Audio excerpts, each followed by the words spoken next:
આજનો નાનો એવો એક મુદ્દો આપણે ચર્ચીએ, સ્ટ્રીમિંગ ઓફ લર્નિંગ. આમ તો મનોવિજ્ઞાનમાં લર્નિંગ વિશેની જે સંકલ્પના છે એ સંકલ્પનાને જ અહીંયા કેન્દ્રમાં રાખી છે. અને એ જ રીતે આ મનોવિજ્ઞાનની સંકલ્પના ટેકનોલોજીના સ્વરૂપે આપણી પાસે આવે તો કેવી રીતે આવે. સ્ટ્રીમિંગ શબ્દ છે એની સાથે સામાન્ય રીતે આપણે વિડીયોને જોડીએ છીએ, સ્ટ્રીમિંગ ઓફ વિડીયો. અને સ્ટ્રીમિંગ જે રીતે વિડીયોનું થાય છે, લર્નિંગનું પણ એ જ રીતે સ્ટ્રીમિંગ થાય છે. એવા પ્રકારની સમજથી આ વાતને હું મૂકી રહ્યો છું. એટલે આમ ઘણા વખતથી મારા મનમાં આ બે વચ્ચેનું એક સામ્ય એ ચાલતું હતું. એ સામ્યને આજે આપણી વચ્ચે હું રજૂ કરું છું. એક તો આ ઉપમાના સ્વરૂપમાં એક સિમિલી છે. Learning is equal to streaming of video. જેમ કમ્પ્યુટરમાં, મોબાઈલમાં વિડીયો સ્ટ્રીમ થાય છે, કોઈ એક જગ્યાએ છે ત્યાંથી આમ અંદર આવી રહ્યો છે, એટલે મોબાઈલની અંદર જ બધું થઈ રહ્યું છે, ક્યાંય બહારથી કશું આવતું હોય એવું નથી. અંદર ને અંદર જ આ બધી પ્રક્રિયા થતી હોય એવું જે આપણને અનુભવાય છે. લર્નિંગનું એવું જ છે કે આપણી અંદર ને અંદર જ કંઈક એવી રીતે બધું આવે છે, જાય છે, ઘડાય છે અને કશુંક આપણને નવું થયેલું જોવા મળે છે. એટલે એક સ્પોટ, કોઈ એક ફાઇલ આપણી અંદર બની જતી હોય છે. એવું જ આ એક વિડીયો જેવું સ્ટ્રીમિંગનું કામ લર્નિંગનું છે. એટલે જ્યારે લર્નિંગ થાય છે ત્યારે એની જે પ્રક્રિયા થાય છે એ પ્રક્રિયા જાણે કે સ્ટ્રીમિંગ ઓફ વિડીયો હોય એ પ્રકારની, એવા સ્વરૂપની છે. એટલે અહીંયા એક ઉપમાના સ્વરૂપમાં આપણે આ વાત કરીએ છીએ. હવે આ ઉપમા છે એ કેવી રીતે જસ્ટિફાય થાય છે એ મારે માત્ર અહીંયા વાત કરવી છે. એટલે એક ટૂંકી એવી આ વાત આપણી છે. It depends on the speed of the connection. Streaming of video છે એની સાથે આ જોડાયેલી બાબત છે. Depends on the speed of the connection.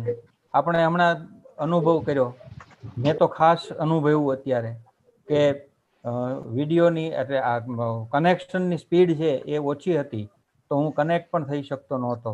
અને થયો તો એ યોગ્ય રીતે આપલે પ્રત્યાયનની થઈ શકતી નહોતી.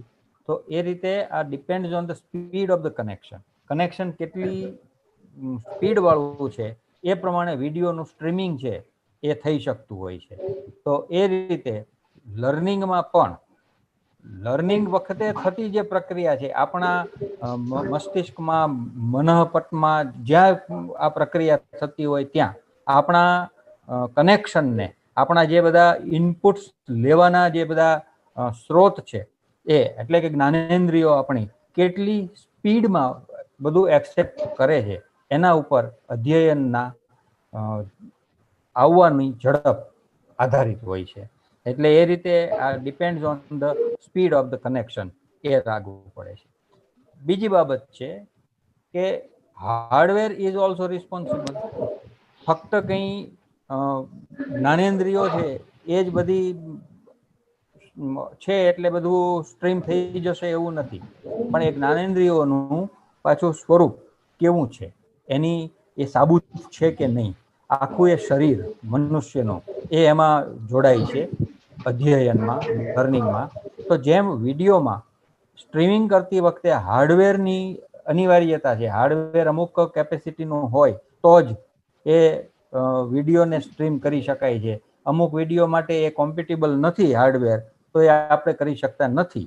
એવી રીતે લર્નિંગમાં પણ જો જ્ઞાનેન્દ્રિયો છે એ એને સપોર્ટ નથી કરતી તો એ થઈ શકતું નથી. એટલે અધ્યયનની સાથે જેમ વિડીયોની સાથે હાર્ડવેર જોડાયેલું છે, તેમ અધ્યયનની સાથે મનુષ્યનું શરીર, મનુષ્યની વિવિધ ઇન્દ્રિયો એ પણ જોડાયેલી છે. જેમ હાર્ડવેર જરૂરી છે એ રીતે સોફ્ટવેર પણ જરૂરી છે. એની પણ એવી જ રિક્વાયરમેન્ટ છે. એટલે જેટલું સોફ્ટવેર છે અપડેટેડ હશે એટલું સારી રીતે વિડીયોનું સ્ટ્રીમિંગ થઈ શકશે.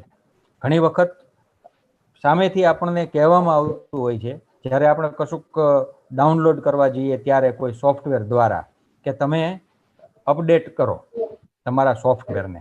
તો એ સોફ્ટવેર જ્યારે અપડેટ કરવાનું આવે છે ત્યારે એ એમ સૂચવે છે કે અત્યારે જે સ્થિતિમાં સોફ્ટવેર છે તે સ્થિતિમાં તે સ્થિતિ કરતાં વધુ સારી સ્થિતિનું સોફ્ટવેર અવેલેબલ છે, ઉપલબ્ધ છે, અને જો એ આપણી પાસે હશે તો વિડીયોનું સ્ટ્રીમિંગ વધુ સારી રીતે આપણે કરી શકશું.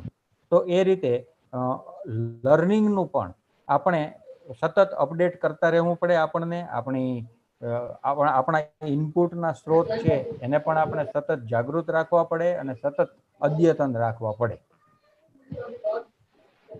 Environment operating system. વિડીયો માટે જેમ એન્વાયરમેન્ટ છે, કમ્પ્યુટરમાં એન્વાયરમેન્ટ તરીકે ઓપરેટિંગ સિસ્ટમ કામ કરે છે. માનો કે વિન્ડોઝ બેઝડ કોઈ ફંક્શન છે, એ આપણે ડાઉનલોડ કરવું હોય તો આપણે વિન્ડોઝની જ જરૂર પડશે. અને જો એ સિવાયના કોઈમાં આપણે એ કરવા જઈશું અને એ જો એની સાથે સુસંગત નહીં હોય ઓપરેટિંગ સિસ્ટમ, તો એ થઈ શકશે નહીં. જેમ કે તમે વર્ડની ફાઇલ છે એ ડાઉનલોડ કરી છે, પાવર પોઈન્ટ પ્રેઝન્ટેશન છે એ ડાઉનલોડ કર્યું છે, પણ તમારી પાસે પાવર પોઈન્ટ પ્રેઝન્ટેશન રજૂ કરવા માટેનો પાવર પોઈન્ટ પ્રોગ્રામ નથી, તો તમે એ નહીં કરી શકો. આ વિન્ડોઝ સાથે જોડાયેલી બધી બાબતો છે, તો એ ઓપરેટિંગ સિસ્ટમની સાથે જે મેચ થતું હશે એ જ એમાં આવી શકશે. એટલે ઓપરેટિંગ સિસ્ટમ એ પોતે એક પર્યાવરણ પૂરું પાડે છે. એમ લર્નિંગમાં પણ પર્યાવરણનું ઘણું મહત્વ છે. આપણે કયા વાતાવરણમાં રહીએ છીએ, આપણી આજુબાજુ કોણ છે, આપણે જ્યાં ભણીએ છીએ આપણું અધ્યયન જે જગ્યાએ થઈ રહ્યું છે ત્યાંની સુવિધાઓ કઈ છે, આપણને ભણવા માટેની જે સગવડો મળી છે એ કઈ છે, આ બધી બાબતો એની સાથે જોડાઈ છે. એ એન્વાયરમેન્ટ છે. અને જો આપણે જે શીખવું છે એ શીખવા માટેનું એન્વાયરમેન્ટ આપણી આજુબાજુ હશે તો આપણે એ બાબત શીખી શકીશું. અન્યથા એ શીખવામાં કાં તો મુશ્કેલી પડશે અથવા નહીં શીખી શકાય એવી સ્થિતિ આપણી રહેશે. એટલે આ એન્વાયરમેન્ટ યાને કે ઓપરેટિંગ સિસ્ટમ એ બાકીની આગળ જે બાબતો આપણે જોઈએ હાર્ડવેર સોફ્ટવેર એને પણ ઓપરેટ કરે છે. એટલે જો એ એન્વાયરમેન્ટ બરાબર નહીં હોય તો આગળના મુદ્દાઓ જે આપણે જોયા હાર્ડવેર અને સોફ્ટવેરના એ પણ એમાં કામ કરતા નહીં જોવા મળે. તો આટલી વાત મારે આ કરવી હતી કે જેમાં લર્નિંગ અને વિડીયોનું સ્ટ્રીમિંગ એ બેઉ સમાન રીતે આપણે જોઈ શકીએ એવી એક મનોવિજ્ઞાનની આ બાબત ટેકનોલોજી સાથે સાંકળીને જોઈ શકાય. સૌએ ધ્યાનપૂર્વક સાંભળ્યા તે બદલ સૌનો ખૂબ ખૂબ આભાર.